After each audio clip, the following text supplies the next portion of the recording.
जय माता की व्रत भक्ति ज्ञान में आपका स्वागत है। आज हम सुनेंगे दशा माता की 5वीं कथा। अगर आप चैनल पर नए हैं तो चैनल को सब्सक्राइब करें।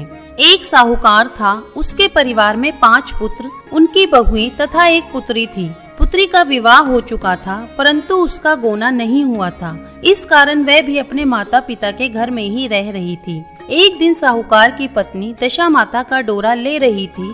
उसकी बहुओं ने भी डोरे लिए। बहुओं ने अपने सास से पूछा कि क्या ननद के लिए भी डोरा लेना है। सास ने कहा हाँ। इस पर बहुओं ने कहा कि उनकी तो विदाई होने वाली है, यदि व्रत से पहले ही विदा हो गई तब क्या होगा। सास ने उत्तर दिया, मैं व्रत का सारा सामान साथ में रख दूंगी, वह अपनी ससुराल में पूजा कर लेगी। ऐसा ही हुआ। उसके ससुराल से लेने उसका पति आ गया। माँ ने बेटी को विधि पूर्वक विदा किया और उसकी पालकी में पूजा का सब सामान रखवा दिया। लड़की जब अपने ससुराल पहुंची तो उसके घर के आंगन में गलीचा बिछाकर बिठाया गया। आस पड़ोस की महिलाएं नई बहू को देखने आने लगी। सब उसकी सुंदरता और गहने कपड़ों की तारीफ करने लगे। किसी की निगाह उसके गले में बंधे डोरे पर गई। वह बोली, बहू की माँ बड़ी टोटके वाली है। सबकी निगाहें उसकी इस बात सुनकर उसके गले में पड़े डोरे पर पड़ी। सभी स्त्रियां डोरे के बारे में अपनी अपनी राय प्रकट करने लगी।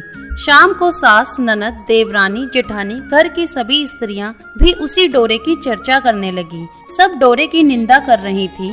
सुबह से शाम तक डोरे के बारे में सुनते सुनते बहू का दिमाग खराब हो गया। उसने डोरे को गले से उतार कर जलती हुई आग में डाल दिया। डोरे के जलते ही सारे घर में आग लग गई। घर में रखा सब धन धान्य जल गया। सब आदमी अपने प्राण बचाकर घर से बाहर भागे।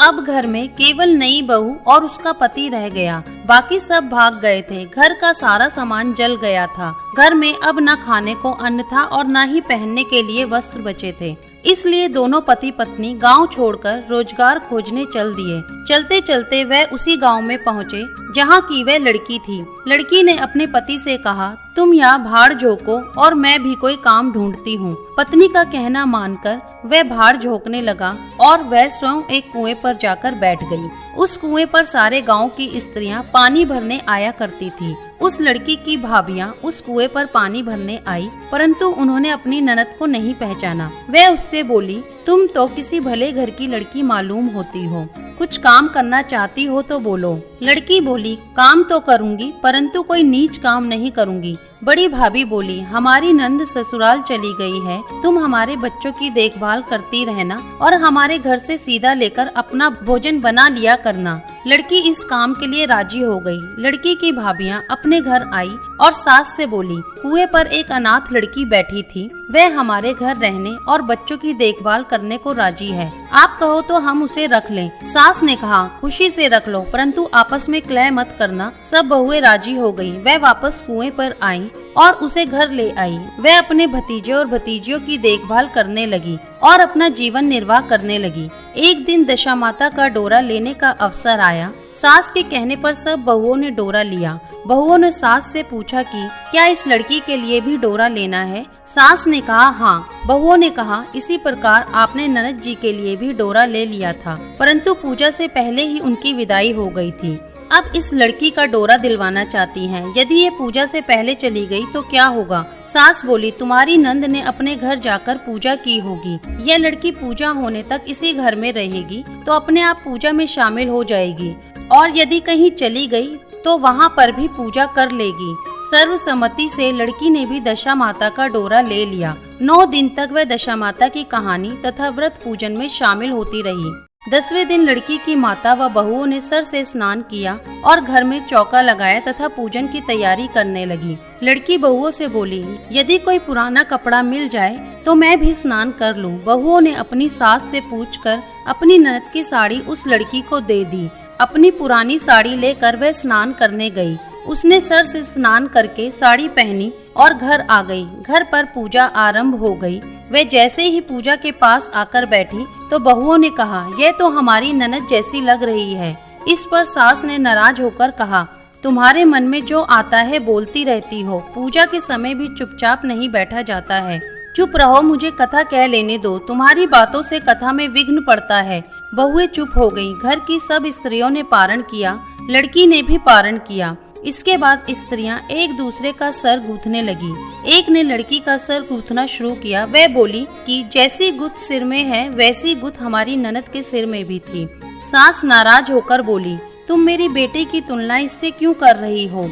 सास ने बहू को तो डांट दिया, परंतु उसकी बात मन में घर कर गई। उसने लड़की से कहा, आज रात मेरे पास सोना। रात तो सब बहुएं सो गईं, तो उसने लड़की से पूछा, तुम्हारे पियर में कभी कोई था? उसने जवाब दिया, मेरे 5 भाई और भाभियां थी, तुम जैसे माता पिता थे। उसने फिर पूछा, क्या हुआ? लड़की बोली, पीहर में मैंने दशा माता का डोरा लिया था। उसके पूजन से पहले ससुराल के लिए विदा हो गई। ससुराल में पहुंचकर मेरे गले में पड़े डोरे को देखकर वहां की स्त्रियां हंसी उड़ाने लगी। तब मैंने उस डोरे को आग में डाल दिया। उस डोरे के साथ सारा घर जलकर भस्म हो गया। सब लोग भाग गए। हम दोनों भागकर इस गांव में आ गए। उसकी माँ ने पूछा कि तुम्हारा पति कहाँ है? लड़की ने कहा, वह भड़बूजे के यहाँ भाड़ झोंकता है। दशा माता के प्रकोप से हमारी ये हालत हो गई है। वह समझ गई कि यह लड़की कोई और नहीं उसकी बेटी ही है। तब उसने अपने 5 बेटों को बुलाकर कहा कि ये तुम्हारी छोटी बहन है। सवेरे होते ही माता के कहने पर 5 भाई भड़बूजे के यहाँ से अपने बहनोई को लेकर आए। उन्होंने उसको स्नान कराया और उत्तम वस्त्र पहनने को दिए। कपड़े पहनकर वह सुंदर साहूकार दिखने लगा।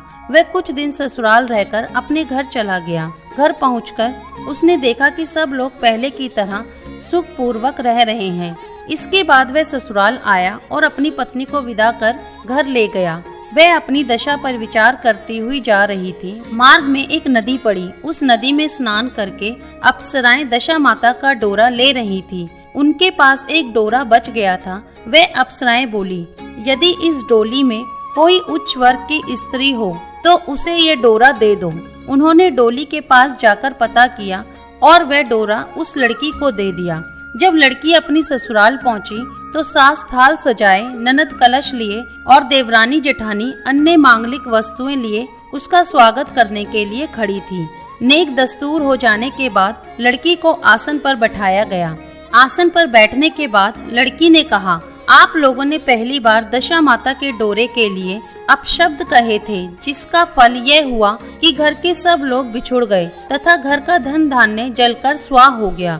बड़ी मुसीबत उठाने के बाद अब अच्छे दिन आए हैं। आप में से कोई भी अब मेरी दशा माता के डोरे की निंदा करने की भूल ना करे। जब मेरा व्रत हो तब सब श्रद्धा पूर्वक पूजा करें। सब ने खुशी खुशी उसकी बात मान ली। 9 दिन तक व्रत चलता रहा। 10वें दिन विधि पूर्वक डोरे की पूजा की गई।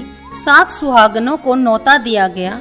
उनका श्रृंगार करके आंचल भरा गया। इस प्रकार दशा माता का पूजन समाप्त हुआ।